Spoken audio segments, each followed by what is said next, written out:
Ladies and gentlemen, welcome to another episode of Two Fat Guys Talking Flowers, where we're always going to give you the good, the bad, the ugly about flowers. I'm Fern here with Ryan, Joel on the ones and two, Mimi in the house, Michael Black. Last episode before he leaves to the lake house. Wah, wah, wah.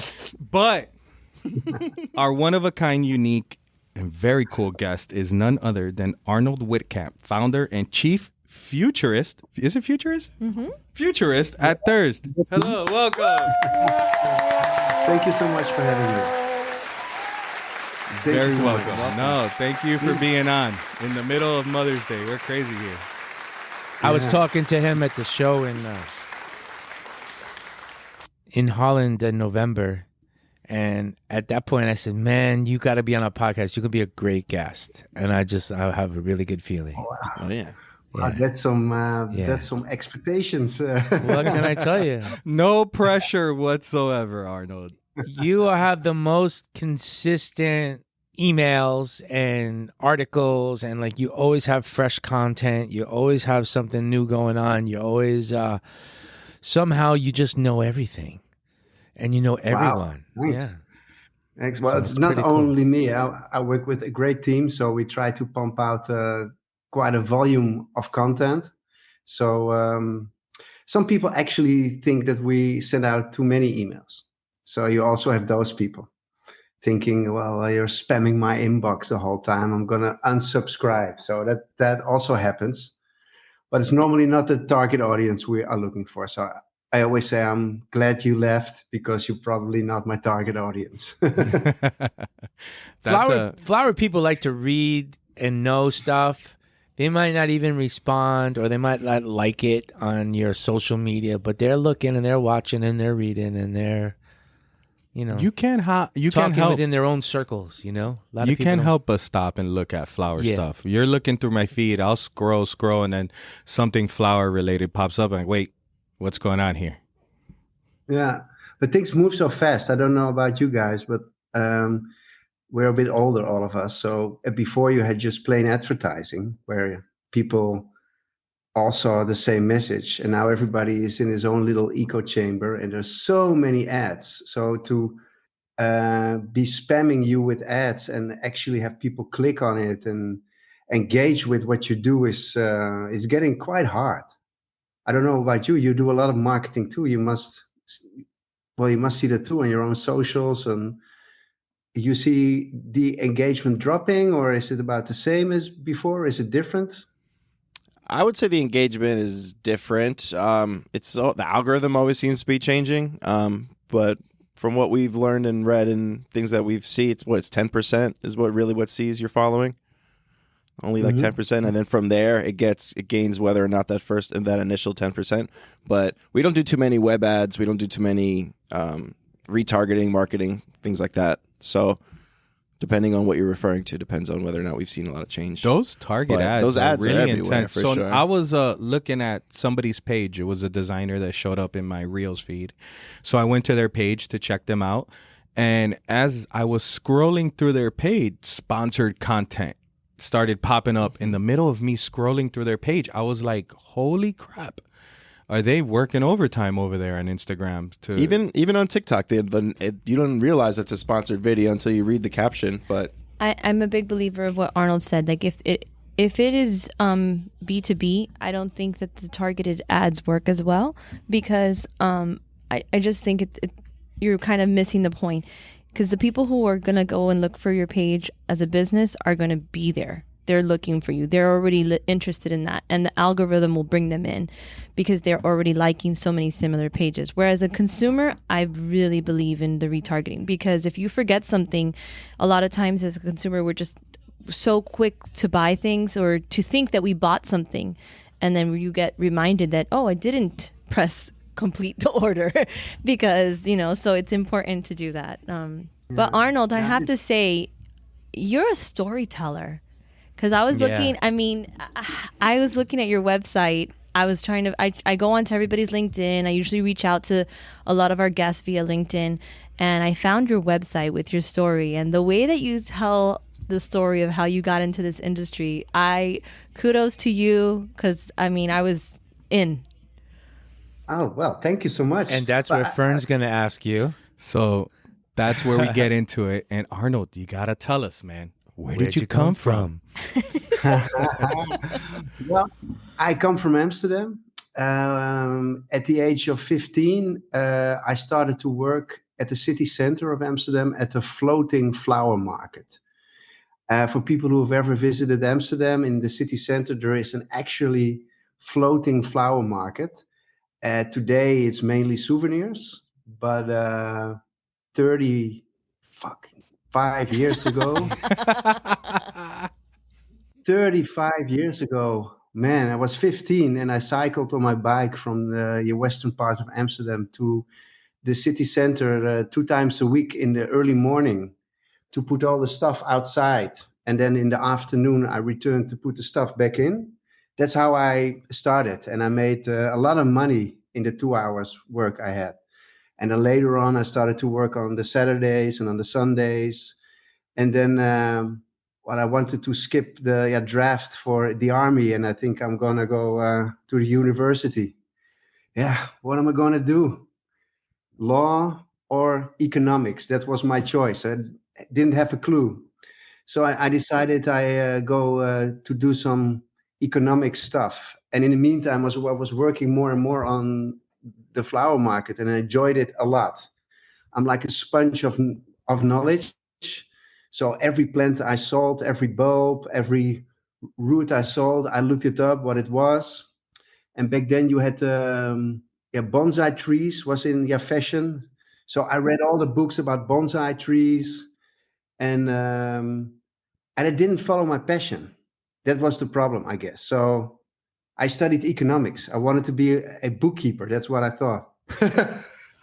Is that what you were passionate about at the time? What were you like? What were you into? I didn't know, man. I was so young. So I was I was thinking what my parents wanted me to do. Right. I was thinking about what was the right thing to do to make money. I didn't know what I want. So I was living in Amsterdam, was partying, starting to party at the age of 18, 19. And then I went to university. I thought everybody was crazy. I was walking around at the university thinking, am I crazy? What am I doing here? But I thought it was me, I wonder what percentage of the flower industry didn't go to college. What do you think? There's a lot. There's a large percentage that didn't. And it's actually it's the younger people, I would say, that have all gone. A lot of them have gone to college, but the older generation hasn't. So the flower industry, whether you went to college or not, you went to trade school. What do you mean? Like you learn, it's a trade. Okay, it's not. okay, it's like so you. It's like going to college. No, I'm not downplaying it. Like it's like one of those things where they give you credits to go work somewhere. Right. It's like that. Right. I think that if you don't go to like a physical school, learn you how to like.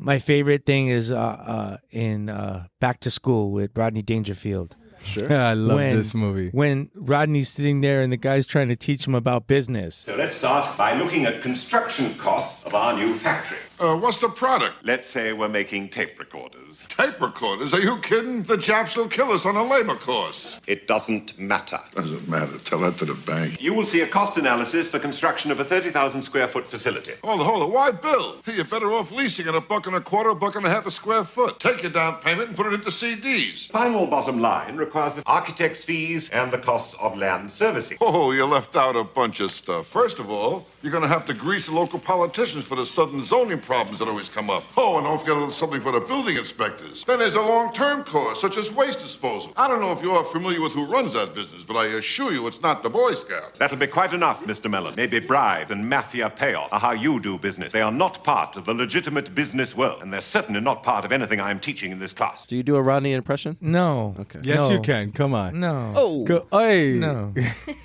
No. Okay, go on. I don't do a good Rodney. Go on. But I'm a huge Rodney fan. But that movie really made sense to me. Whenever we talk about this, that comes up, and I always say, like, the professor in college doesn't necessarily know how the fuck to run a business. Yeah.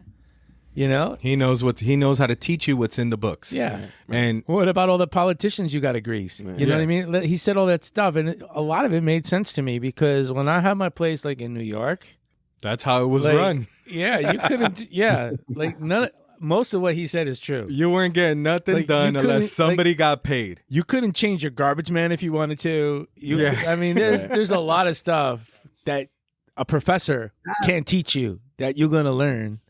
I also, well, now I'm a bit older. I also think that the whole schooling system is like, I mean, everybody's teaching still the same as they did 20, 30 years ago. I've once heard a story about that the highest thing you can reach in the education is become a professor at university. That's the highest. Yeah, and you could never get fired. The only either. way- Like a tenured professor. Yeah, you have a job for life. Yeah, that's And the the only way- highest. Yeah, and the only way to get there is actually to repeat what they've been teaching you. So what I see when I look at the educational system of today, it's basically like there's no renewal. So my youngest son, he's now 14. He said last year to me, "Dad, how is my teacher going to teach me how to get rich? He doesn't know anything." Yeah. It's not He wrong. would do it himself if he knew. Hey, I know a guy on YouTube for $19.95 will teach you how to get rich. That's right. My son Yeah. Jared, I said, listen, you really should go to college.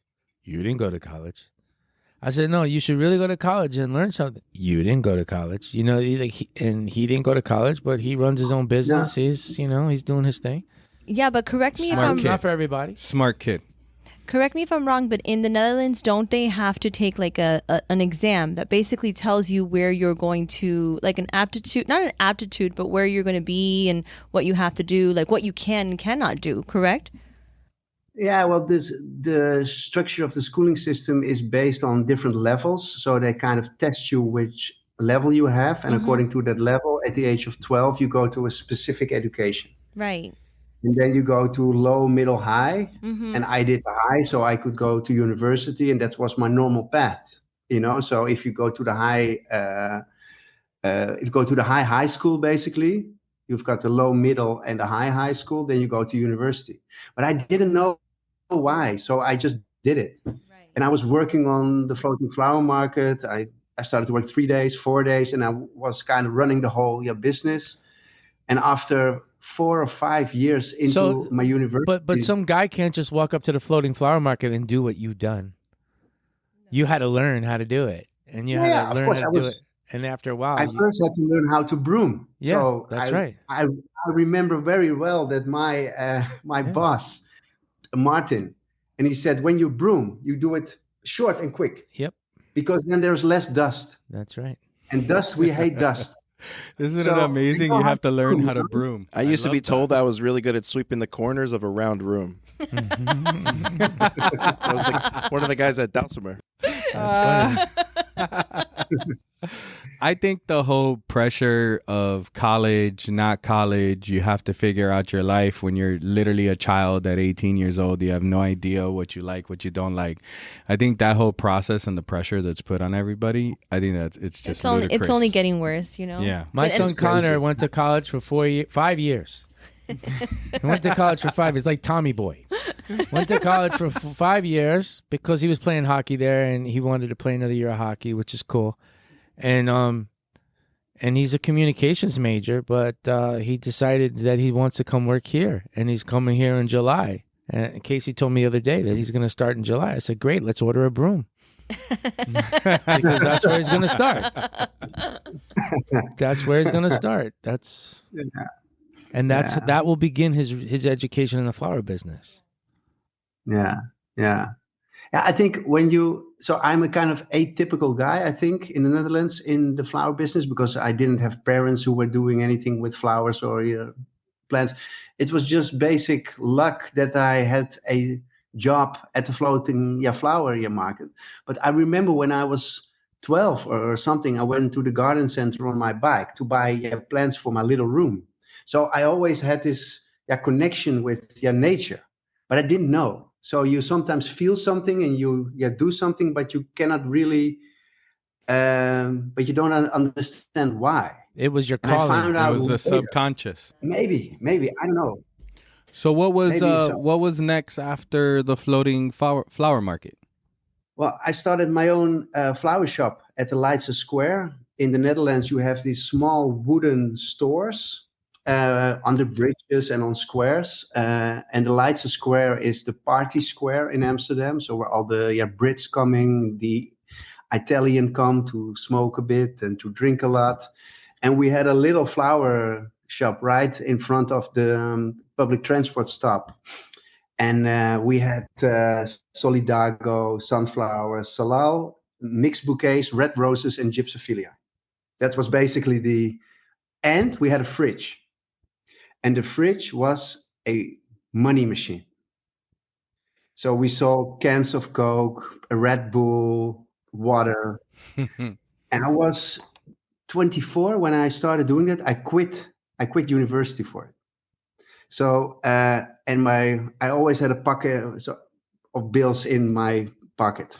So I did it with my best friend, and we went out to the best restaurants and partying, and you know what you do when you're 24. You got to enjoy life. You were lived it making up. money. He was making adult money when, mostly. No, yeah, but no strategy, no goal, just fun, And then we were thinking, well, this is not going to last long because we kind of sub-rented it.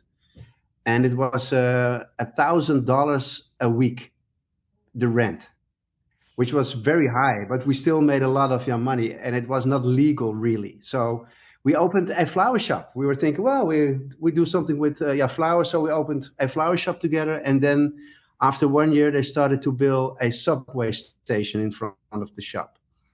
And I don't know about where you live, but if they built a subway station in front of your shop, they're going to dig a hole in the ground.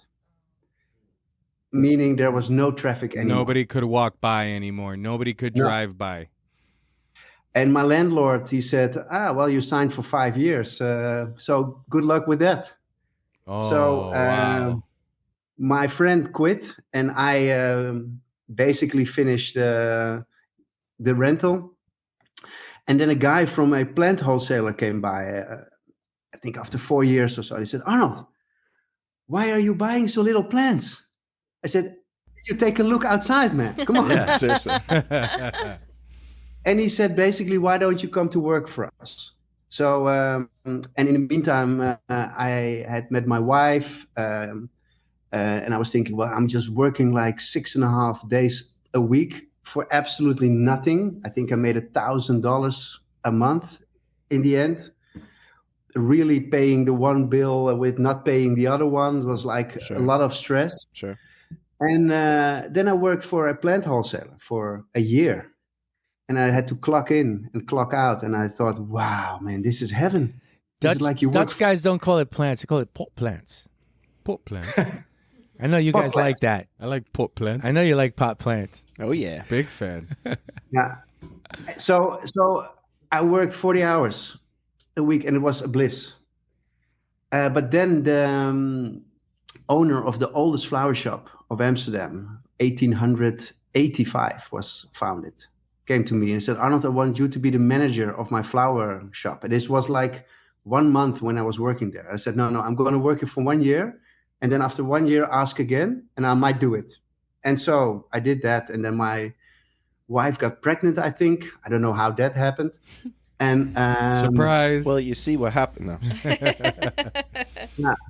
And then I worked at I think the most exclusive flower shop in Amsterdam for 2.5 years. But again, it was a flower shop. So it's like you're a slave of the opening hours. You're like, you have no space whatsoever. You just work, you're tired, your hands are Retail hurting, flowers is a huge commitment. your back is hurting, and I got eczema on my hands. And at one point I said, well, I've done everything. In floristry, I'm going to go back to the auction system. And I started to work again for the plant wholesaler, got into marketing, basically invited myself at an export company, say, well, I'm really good at email marketing, which I did not know much about. But I was the first I think, who started real email marketing. I speak a bit of French, German, a little bit of English. So I send out newsletters in 4 languages, and I got 60 weekly customers within 4 months. That's amazing. Well, so you know what that means, 60. So Mimi, our 60. email blast needs to go out in 4 languages from now on. Oh, good luck, Mimi. We need English, Spanish, Miami, and then we'll go Dutch because Okay. it's the international flower language. Okay, I can help you with 2 Well, there. I did it- Miami and I English. I did it in French too, and as no one speaks French, even in the Netherlands, almost no one speaks French. I was the one who had to answer all the questions and do the account managers of a few French customers. And I'm not an account manager. It's something the first delivery I'm really good at trying to source the flowers, making the customer happy. But then the second time, there's no fun in it. It's just like. And there was one guy, he ordered scented garden roses. The Yves Piaget, some David Austin varieties. And he was just starting his business. And the florist asked me to just get a trolley filled with garden roses. And the rose buyer at that company told me, Arnold, I'm not buying that shit. Do it yourself. So that's how I get in touch with what's called the Perfum Flower Company at the Netherlands. And I was thinking, wow, this is the most beautiful roses I've ever seen. Why is this not available everywhere? I don't know about you, but the garden roses is like really something special. And I started to work there, and I kind of helped build the business in the marketing, acquiring customers. They're famous. They're famous around the world. Everybody knows them. It's like VIP. Everybody knows them. Yeah. So we sourced from Joey, from Alexandra Farms, from Rosa Prima, from Tambusi in Kenya, and I got a garden rose. Tim Hobbs, exactly. Yeah. I kind of worked for Tim Hobbs because Tim Hobbs is the owner of the Perfum Flower Company. Mm-hmm. And I went to Kenya a couple of times, and I really got into the garden rose phenomena. And we built an amazing company, me and this director, Wouter. The two of us started it. We went, I think, from $300,000 the first year to $5 million in 3 years. Wow. So, and the prices rose extremely, and and what we did basically, the only thing was that we were sending out newsletters to florists and telling them these were the most beautiful roses, and they could actually buy them, because that was the difficulty back then. Nobody was very eager to offer them. What was the timeline around there? What year was this? This is 10 years ago. Oh, wow. Okay. Yeah. Yeah, we got on that garden rose thing very early on when nobody in Miami wanted to bother with it. When I started almost 10 years ago, I had no idea. I mean, I had heard of them. I hadn't really seen one. I think we started like in 2010 or 2011, starting to mess around with garden roses. That's early. Yeah. Because I remember Tim Hobbs. He was growing David Austin roses in Kenya. We used to bring it from Kenya to Miami because we couldn't get them any other way. But so is this before Alexandra was? Alexandra was just like maybe coming out and didn't want to do business with me at that point. So I wonder why. The only way. Why. I know why, but it's we won't talk about that. It's no, because I have failed in business before, and I guess that made them nervous. And a friend of mine, Mr. David Kaplan, and I were I bumped into him at a show here in Miami, probably around 2014, maybe 2015. I don't remember exactly. And Alexandra had a stand there. And I knew Joey since I'm a kid, because Joey used to grow mini carnations and sell them to my dad in New York City.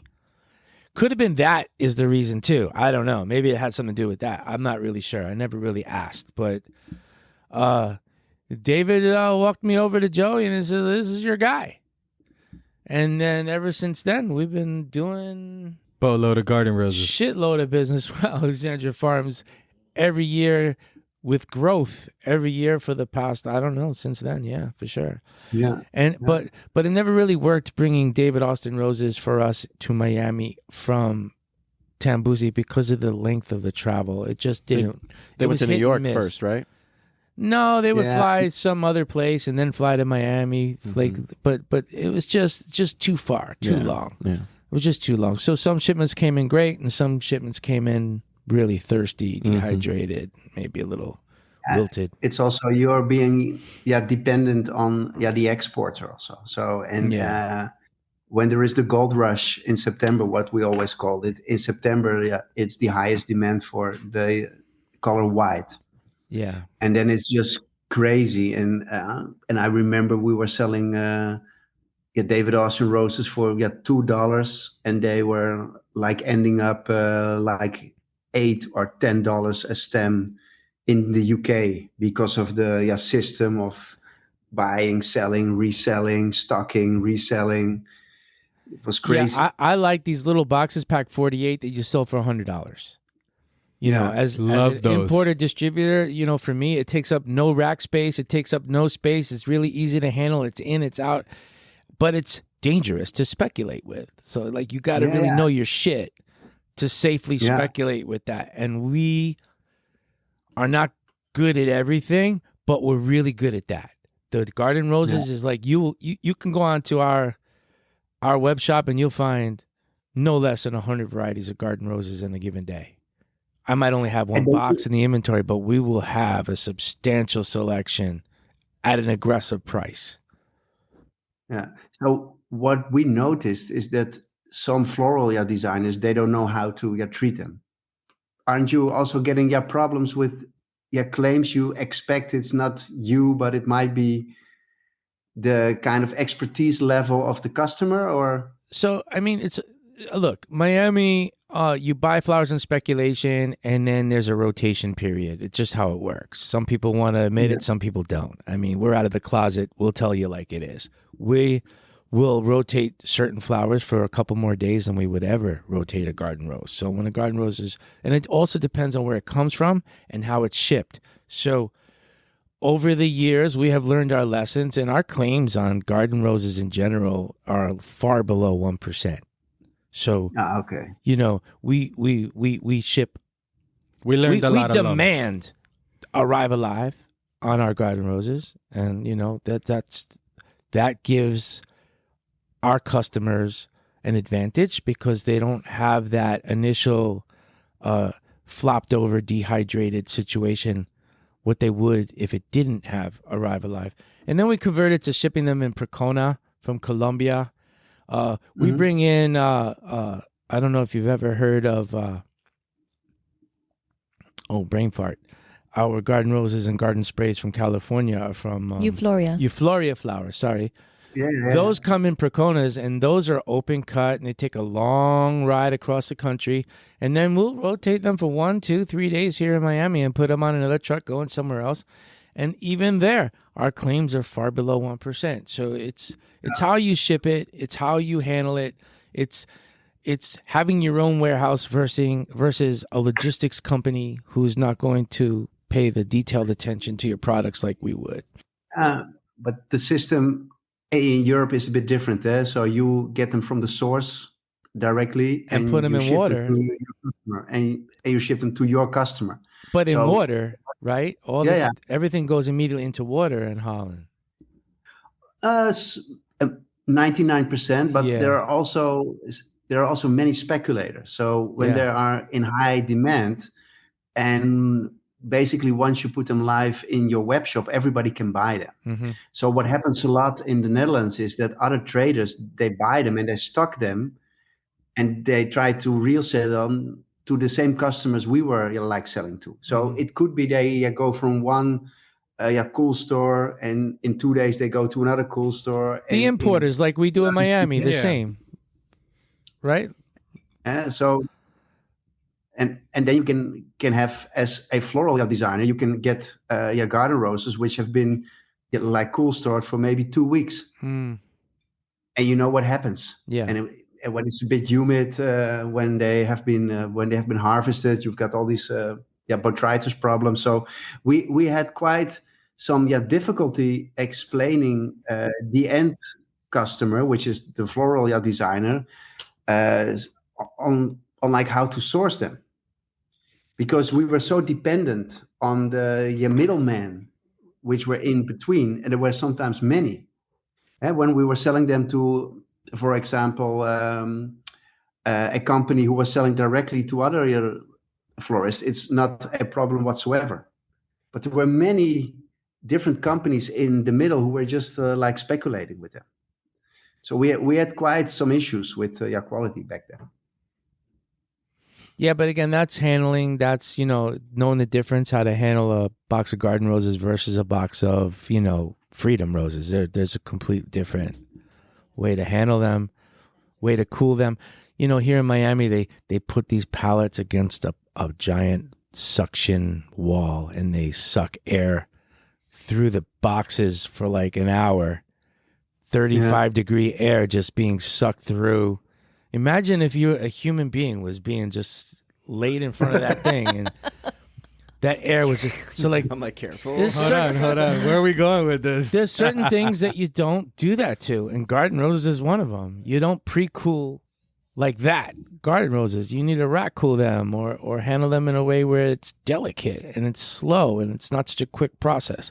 And That's true. That's how you handle it. It's whether that's a real business for you or not. If it's a real part of your business, you need to handle that shit right.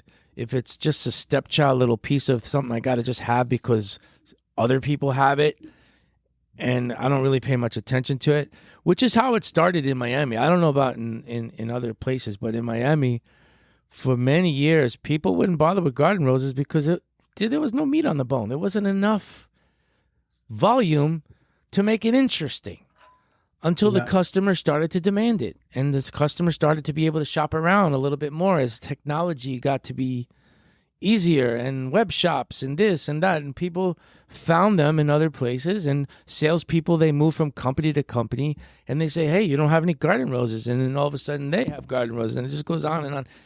And Pinterest. And I think, well, that's that's a nightmare for the Pinterest, florists, because they come up with stuff on Pinterest that doesn't even exist. But Alexandra, they do it right, man. They know how to handle that stuff. They know how to pack it. They figured it out. They're even exporting dahlia from Colombia. They're gorgeous. In a really nice And way. we ship them with relatively no claims. I mean, the Except cafe for those au lait. cafe au laits, Yeah, man. that one's a little bit dangerous. The cafe au lait has to have a disclaimer. It's so sensitive. Everyone, it's bad. It's not bad. It's so sensitive. It's like buying white anthurium from Holland to the U.S. It's always going to have a problem. Always. Yeah.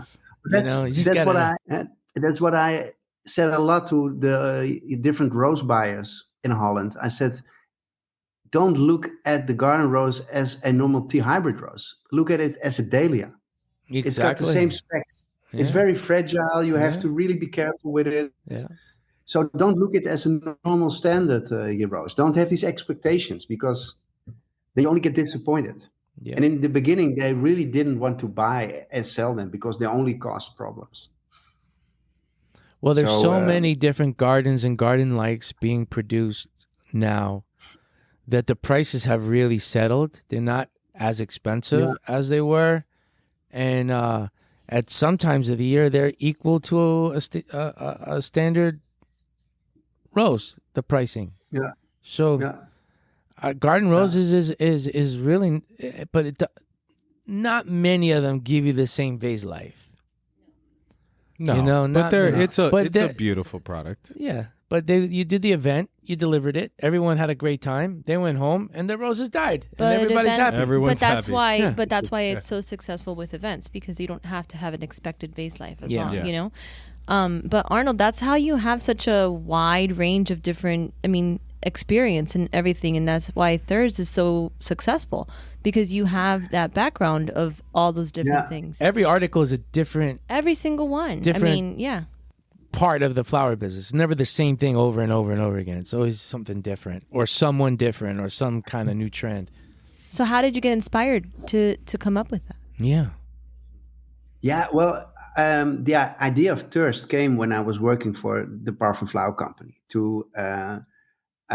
I saw that many floral designers, they're way too busy with knowing what's available, and also thinking that some products are just not for them somehow.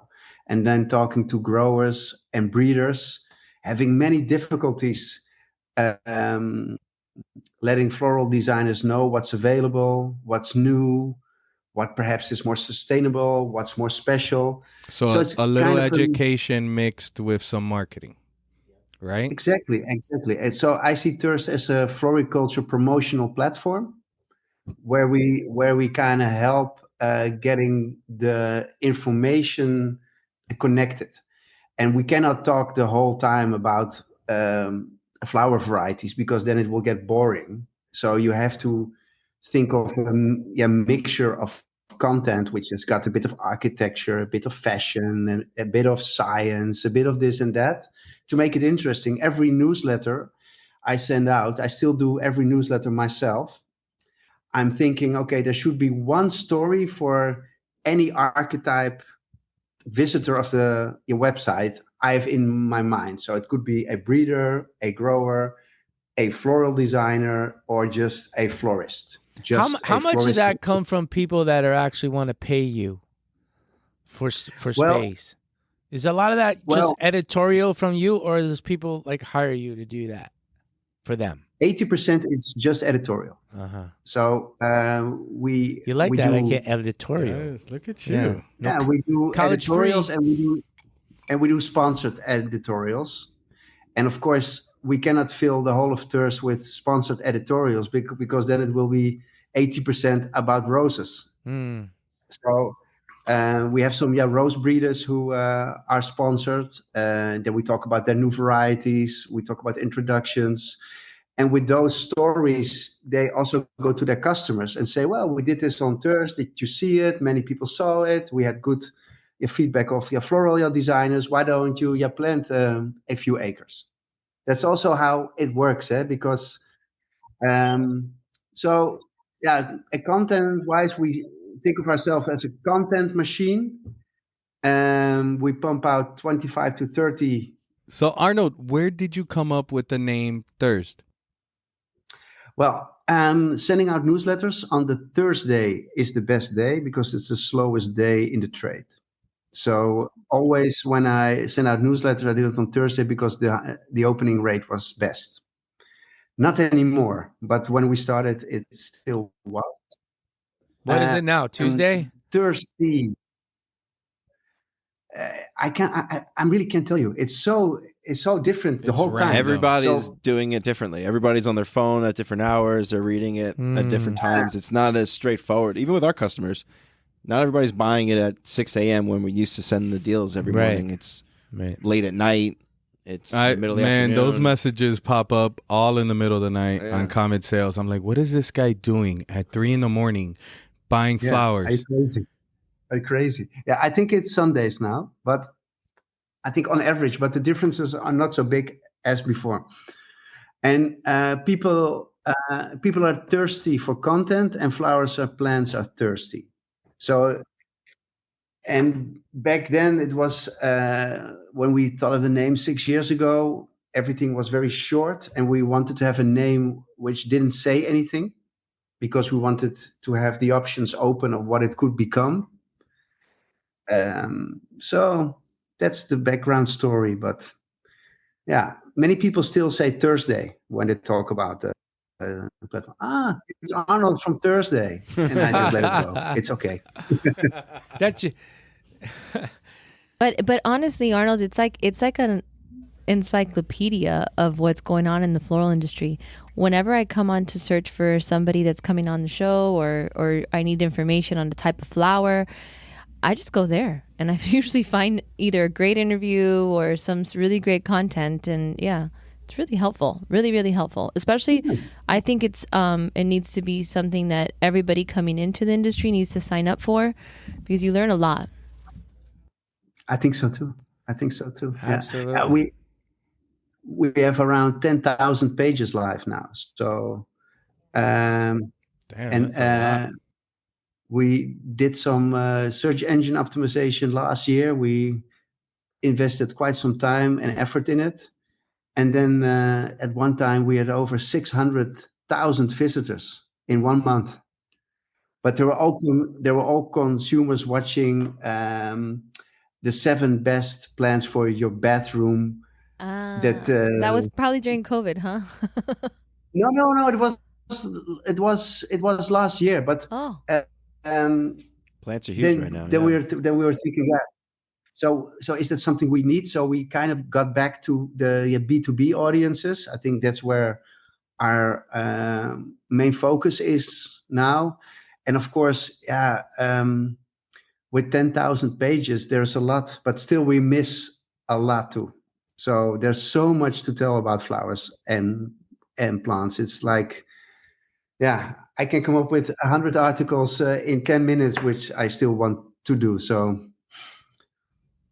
So you put out on Thursday. How many times a week other than do you put out? Is it just once? You're publishing once a week, not putting How out. often do you put out, Fern? I was gonna laugh you know, at the same thing. I'm like, You know, what? it's one of those things I cannot tell. yeah,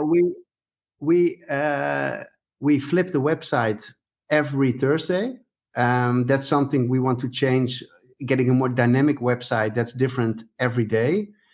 But that's quite an That's a task. investment. Yeah. Yeah, it's also an investment, and also structurally for the editorial team is a challenge. Sure. We started in WordPress, and then at one time the page speed to open the homepage was 26 seconds. Yeah. Yeah. Then we had to rebuild it into our own code. So we have our own code. Now it is like this. And I'm trying to get funding. That's what we need. Yeah, build. I was waiting for it, Ryan. I knew it was coming. Yeah, I know. That's what we I need. know. So, and now I'm waiting to get some funding to build a dynamic homepage, which is different the whole time. So when we publish something new, it will find its place automatically, and it will. So that it's because now it's like a magazine, and the whole week it's quite of static. We do send out 5 newsletters. So we send out newsletters on Thursday, Friday, Saturday, Sunday, and Tuesday. And there's sometimes a dedicated newsletter on the Monday. And if I have a lot to say, also on the Wednesday. So Where do you get your list of email addresses? Like, is that something you've accumulated? You how do you know who to send it to? You don't get those emails? Would you like to buy this list of florist suppliers? Yeah. What? Do you still have your You've been Rolodex? Developing a long time. I do have my Rolodex. How many emails are on your Rolodex? None. Fax numbers. It's fax numbers. Fax sense. numbers, Mike, don't telex listen numbers. to them. Don't listen to them. That makes sense. I didn't think about that. actually, when I started to work for Perfum Flower Company, we hired a student for 3 months who was going on Google Maps to find flower shops, to find the website, to open the website, find an email, and then we got it. And then, of course, the rules changed a bit, but Yeah, you still, need to have permission. Do you I really? think we I can't just go get someone's email? No, I mean I've been prospecting the wrong way. You can get blocked from your email service, like whoever content management you're using. So yeah, you can. You're supposed to ask permission, and there's implied permission, which implied permission is probably what you're speaking about. But if you get spammed after a certain amount, then you can get your I thought email. anything you posted online was public record. No, sir.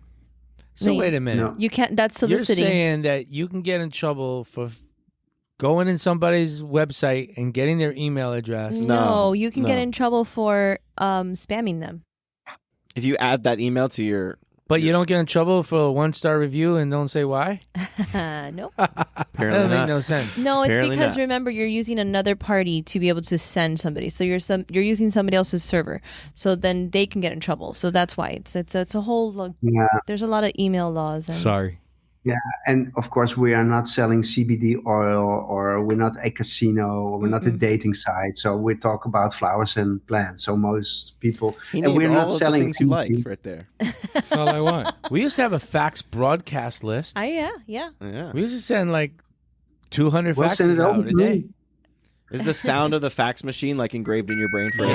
Yes, definitely. So is the internet sound Joel, when you would pick up do the an phone? impression of a fax machine real quick. It's like that. That's a horse. That was a horse. Yeah. I I don't know though. The internet one, But if do you you- picked up the phone while you were trying to get on, if someone else would pick up the phone in the house, it would destroy the connection. That was it. There was Yeah. nothing worse than downloading. You're almost done downloading Yeah. this song or whatever you were downloading. You would have to yell at the And house, someone would nobody pick pick up up. the phone. I'm on the Yes. internet. and then somebody picked it up and boom, your connection was gone. All the work you did Yeah. for the last hour is deleted. Yeah. It's crazy how fast time But is you moving. should know how many people in Europe still use the fax machine. Huh? Oh yeah. So, But there's a lot of so people in the flower industry who still use the There's fax a lot of machine. people in this. And AOL used to have these like places where you can go talk to other Chat people about rooms. Yeah. different interests and stuff. Sure. Yeah, I remember that. Chat rooms. Go to Mike. Reddit. Chat rooms, yeah. I think I had a friend in like I thought I had a friend that probably wasn't even a real person. A chat room that I met. Some Probably pedophile. not. There was dangerous times that nobody knew how to use the internet. There was some wild things that went on. You want to come to my house and hang out? Sure. Here's my address. So Arnold, tell us. You do a lot of good. You put out a lot of beautiful, amazing content. I love the educational aspect. I love sharing and teaching. Tell us a little bad. Do you know we forward sometimes your stuff to the sales team? Like if we see something interesting, we Good. want everybody to read it. We forward it to our groups. Good. Yeah. Good. We now have this product from Japan, Enkianthus. I don't know if you know it. It's these branches, beautiful. It's on the homepage now. Enkianthus from, I think the company is called Orknet from Japan. It's awesome. And my wife was in South Korea 2 weeks ago, and she went to a flower shop and she saw something and sending I me see it, yeah. Ooh. picture of That is beautiful. Ooh. Describe it for Yeah. It's, It looks like fern. It's green. I'm only green. I only smoke green stuff. Beautiful long branches. It's got a very cool green color. It's not dark, but it's not too light. I can't really see. Is that a white flower in the back? No, it's No. branchy. No, It's just It's branchy. like a foliage almost. That's it. Yeah, it's now. only foliage. They flower later in the year, but then they are not being sold. So it's a few months, I think a few weeks perhaps. They are. But my That but my looks wife good. was Look at visiting- that. A good big Yeah. bunch of it. Yeah. We can get it. You can get it for sure. Oh, yeah. So We'll I've been put Casey to work. You gotta tell Casey to order that. yeah. I like So it. I've been working with flowers for so long, but my wife sent me a picture and said, "What kind of tree is that?"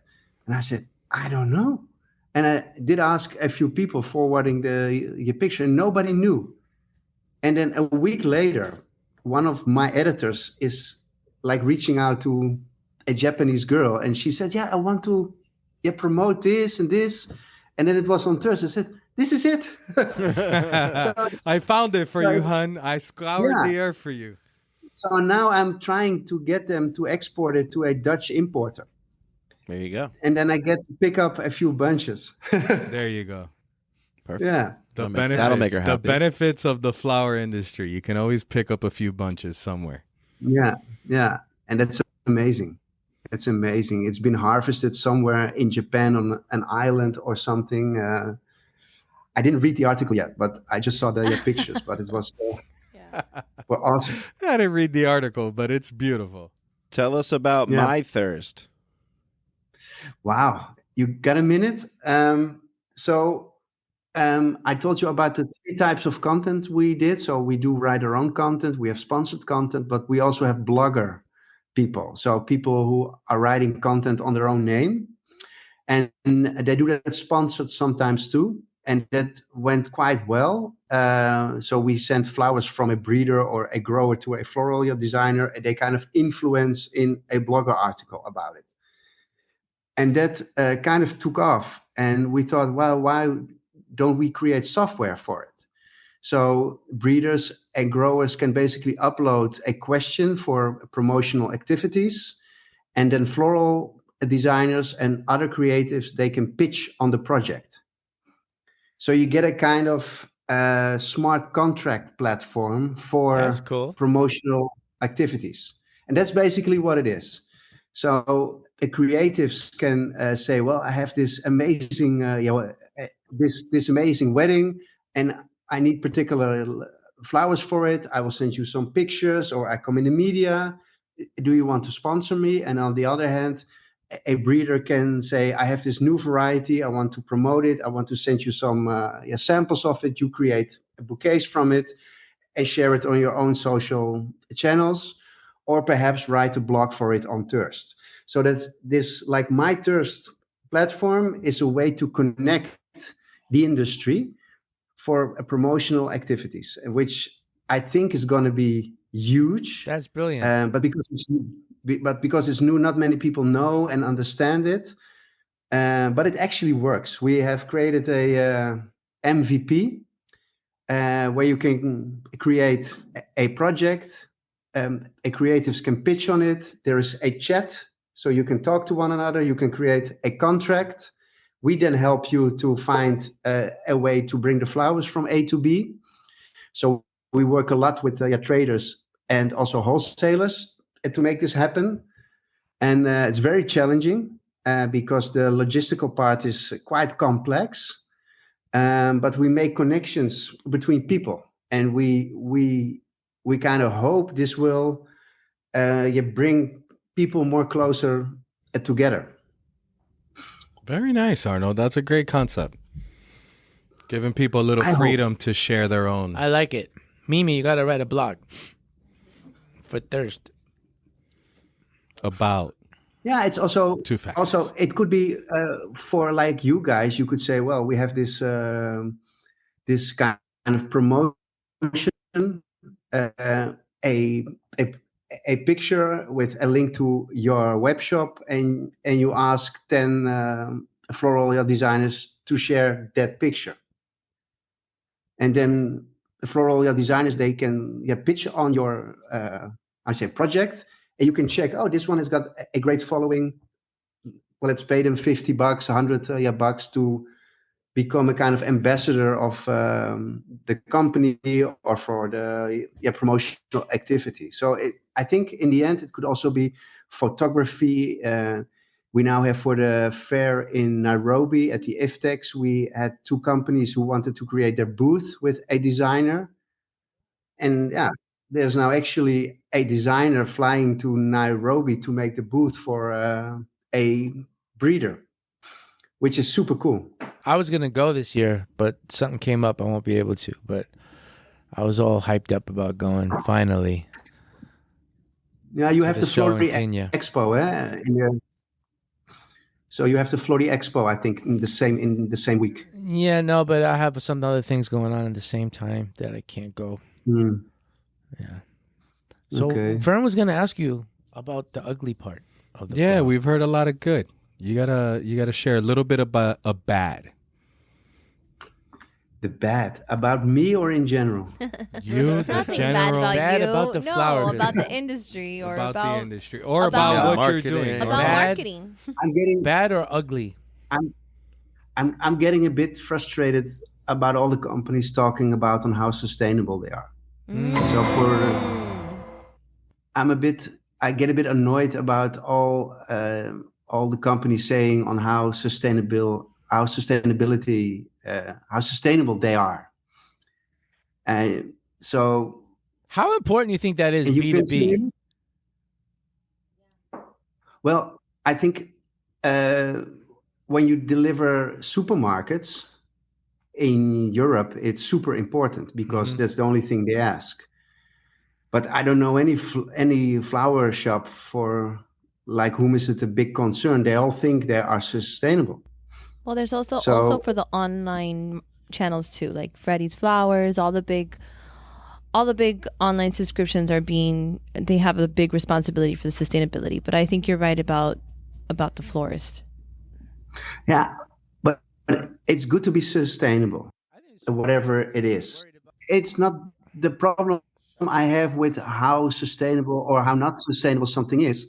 But what we do as a global industry is we talk a lot about sustainability. We talk a lot about certifications. We talk blah, blah, blah, blah, blah.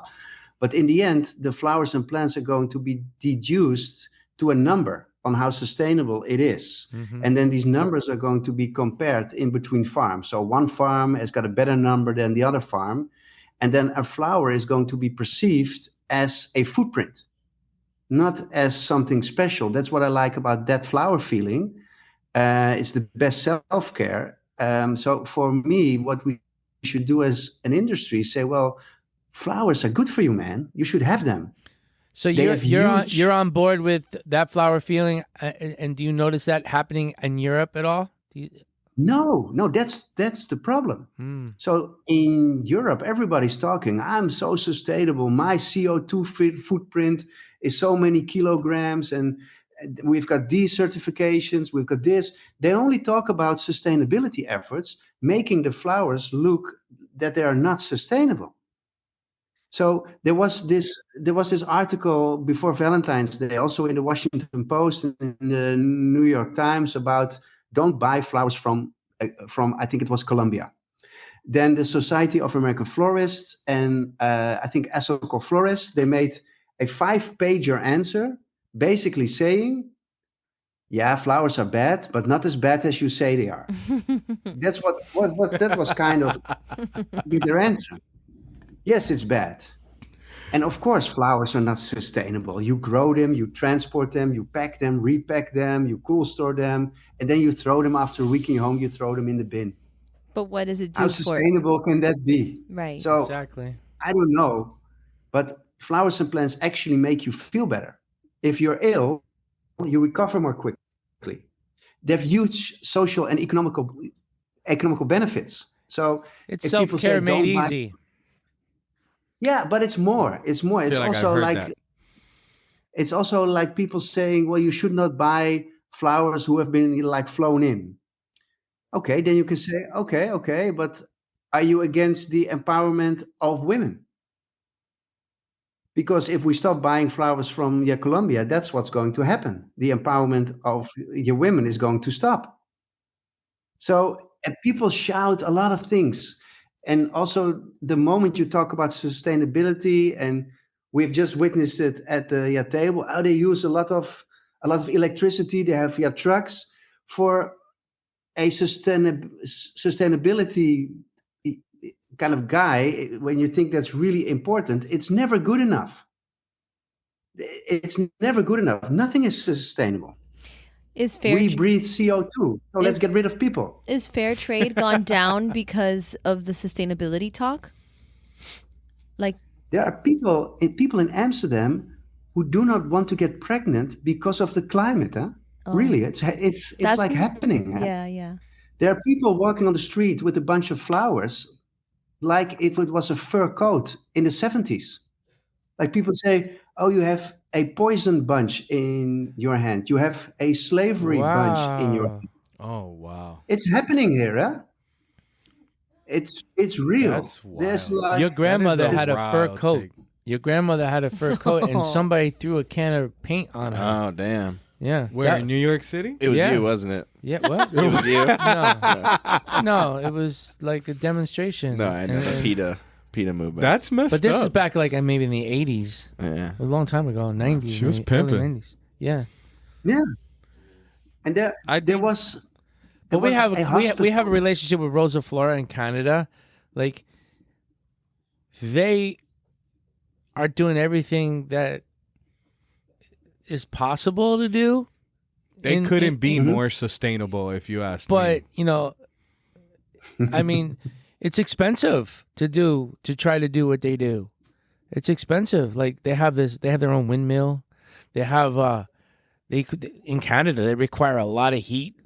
and they burn recycled wood that would have gone to a landfill or just like from construction sites Yeah. or wood that's So they pretty burn much that. deemed unusable. They have a huge boiler and everything, and they burn that. So that's pretty sustainable. They don't use pesticides. They But use they're bad doing mites to things- fight. I mean, good mites to fight the bad mites. I mean, we know Rosa Flora. I believe that they're doing things for the right reasons. They're doing it because it's good for their business, and they're also doing it. It's good for their people and their planet.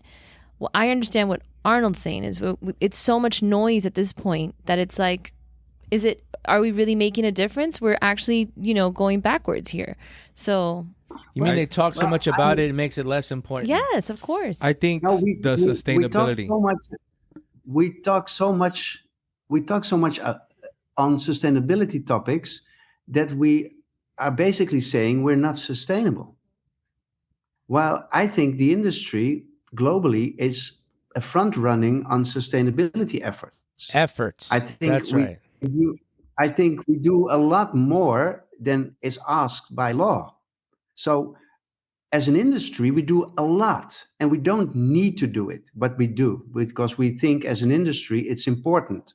But when you only talk about that, you reduce flowers and plants to being something not sustainable if you talk about it the whole time. So if you look at Nespresso, and Nespresso says, what else? You just buy coffee.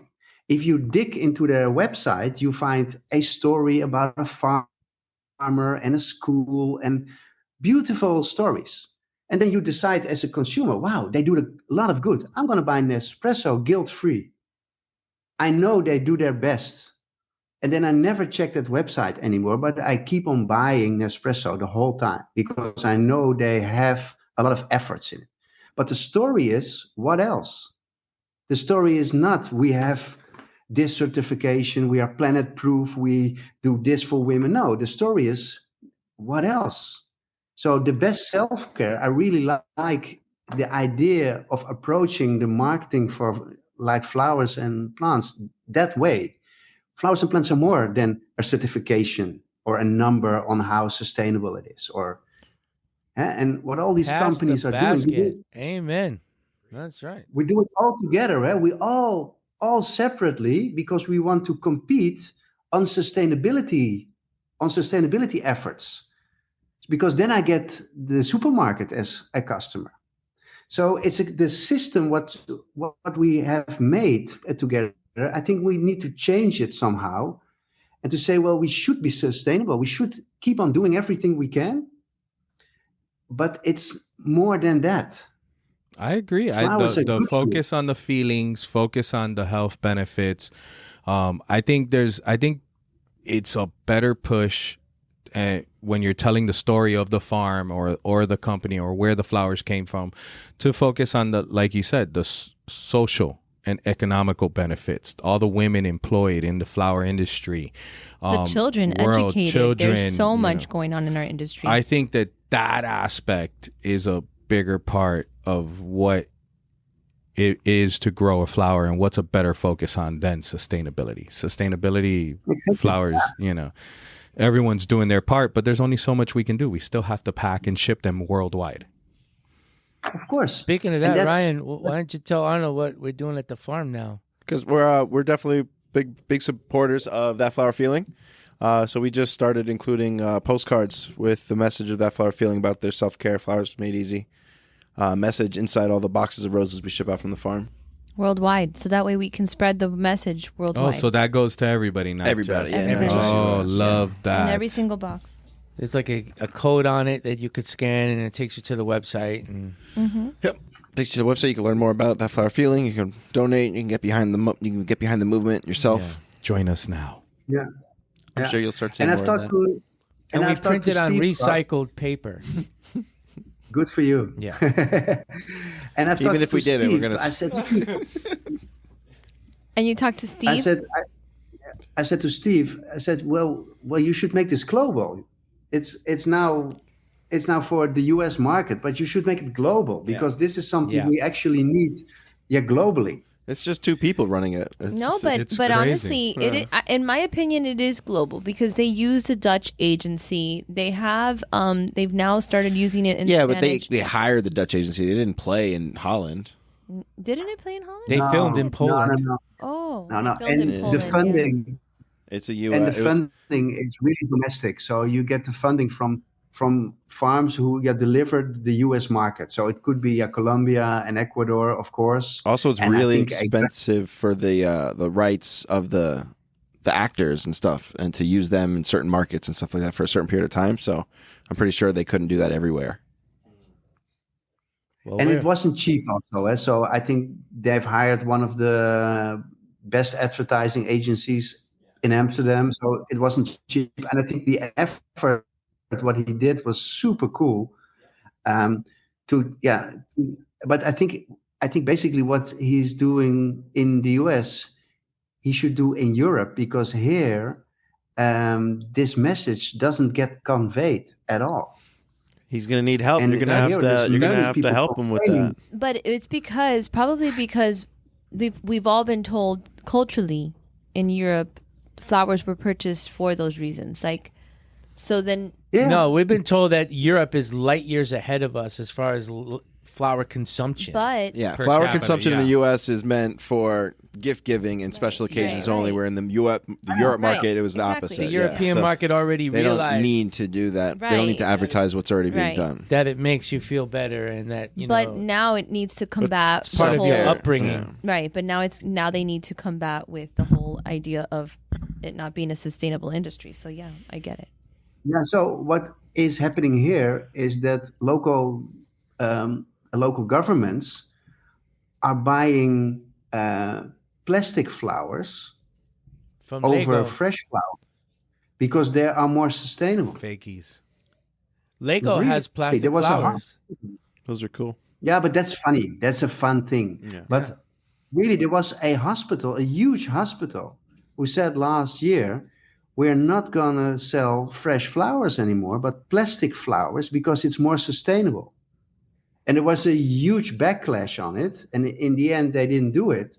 But the idea that a plastic flower is more sustainable than a fresh flower is true when you reuse it for a long time. So it's true. It's more sustainable. Over time. But I would. Not It's in the more. beginning. It's more sustainable to your pocket, not. Yeah, but It's how not. No, It's it's plastic. but No, how it's they less produce trash. plastic is not Right. sustainable. That's what I'm saying. Over time, it's more sustainable because it's less trash over time. But making but there's- plastic is not sustainable. And Yeah. there's chemicals Yeah. involved. exactly. So I mean, but don't flowers decompose into nothing? Not all of them. No? Not always. And most people don't compost them. It's compostable. And they all. No, and also when you compost it, the CO2 gets into the air again. But I the hate idea science. of putting plastic flowers into a hospital over fresh flowers is just insane. Yeah. It's an That is insane thought, is and ridiculous. that's because it's reduced. It's being reduced to a footprint. So a fresh flower is being reduced to how many kilo it is, which is insane. And it's coming, guys. It's coming to the US too. Oh yeah. Damn it. We'll Try have to to bring save me that. plastic flowers. See We'll what have to happens save that to for you. another time. Let me Well, if you pitch start selling growing plastic plastic flowers. flowers, That Business. is the ugly.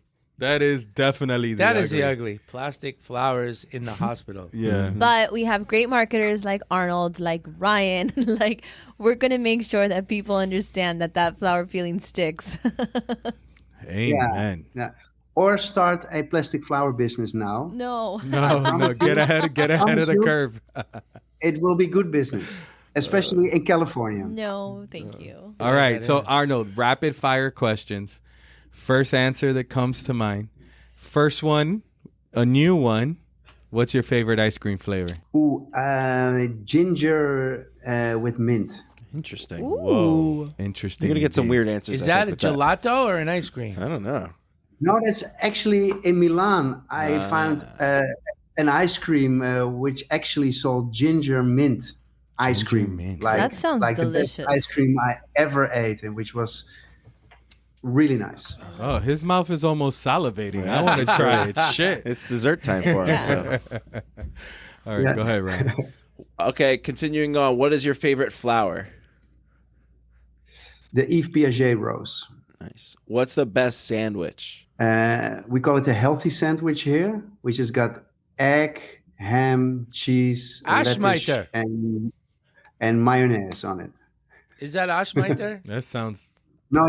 That's just with eggs. What's the most overrated flower? I think the Gloriosa. Ooh, that's Controversial. A new one. That's What very about the most controversial. underrated flower? Carnation. Ding, ding, Number ding. one answer. What is your go-to way to relax? Running. Do you run every week? Every day? And I run 2 or 3 times a week, and then I go to the gym the other days in the early morning. So for me, exercise is the way to relax, because if I don't exercise, I go insane. There you go. That's Joel, Mister. If you 3 could- hours in the gym. Seriously, he's there for 4 or 5 hours It's sometimes. ridiculous. You guys, half of the time it's him looking at girls. I saw his video. He was in one of those You videos. got caught. You got caught. What Why are video? you There's looking at videos me? of girls in the gym. They set up cameras and they record themselves, right? But then they I didn't edit get the caught. video of I all the didn't get guys caught. checking them out as they're working out. But I didn't get caught because I didn't look. I'm shocked I haven't I been didn't in look. one of those. I didn't look. That's You need to go to the gym, Fern. No, I'm checking girls. No, they do those everywhere. They do them. Barbie won't let him walking in the around. gym anymore. It's too She wants to dangerous keep there. me chubby because she thinks it's a Chill. good way to control me, Interesting. calm me down.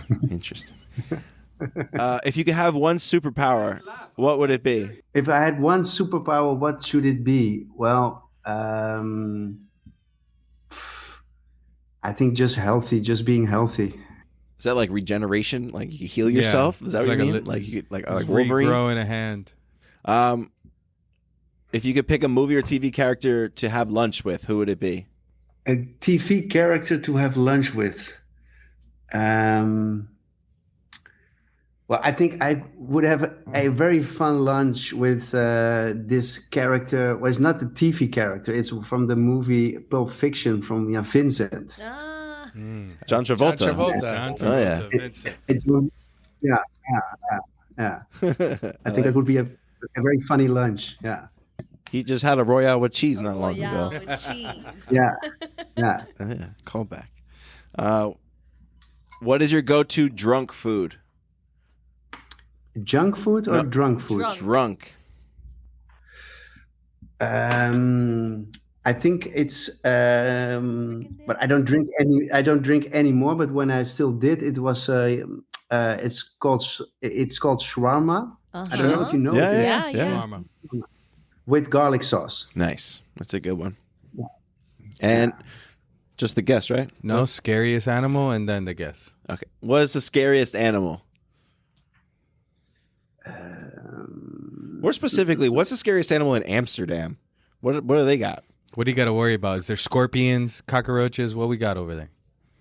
Tourists? And pigeons. Pigeons, Pigeons. right? I was trying to. I'm like, No, what is there? Yeah, no, pigeons. Pigeons and birds. I think. Yeah, birds. Birds are dangerous. People on bicycles, that's what's Too dangerous. I almost got killed there. I would say, I would say clowns, but because I really think clowns are very Right, scary. right.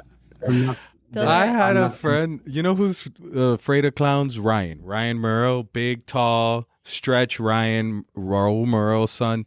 And we went to Fantasy Fest in Universal Studios one time, and it was I don't think that's what not that's Fantasy called. Fest, I was sorry, gonna say Halloween Horror Nights. Totally Fantasy missed it. Fest is in the Sorry, keys. I went with him to Fantasy Fest too, but we went to Halloween Horror Nights, and we were walking, and all of a sudden we walked into clowns, and this man says nope and took off running, and we didn't see him I don't get why people for are another scared of mile down the road when he was sure that there were no more clowns. There's some around. clowns that are like scary. Yeah, there's looking. clowns that are intentionally scary. Absolutely. No, he was like deathly terrified. Horror Like he Nights are meant to ran be, like yeah. his life Joker was in in the movie danger. The Joker. Oh yeah. That was. But even if they don't look scary, I think They're creepy. I think for people to decide, well, I'm going to become a clown. I think it's very scary people. So Right. Yeah. You gotta I watch don't them. people who play clowns, and I'm like when I was young, I was always thinking, why do you Fern so? was the class clown. Always, still am. Still is. Right. Oh man, Arnold, if you could suggest a future guest, who would that person be to be on our podcast?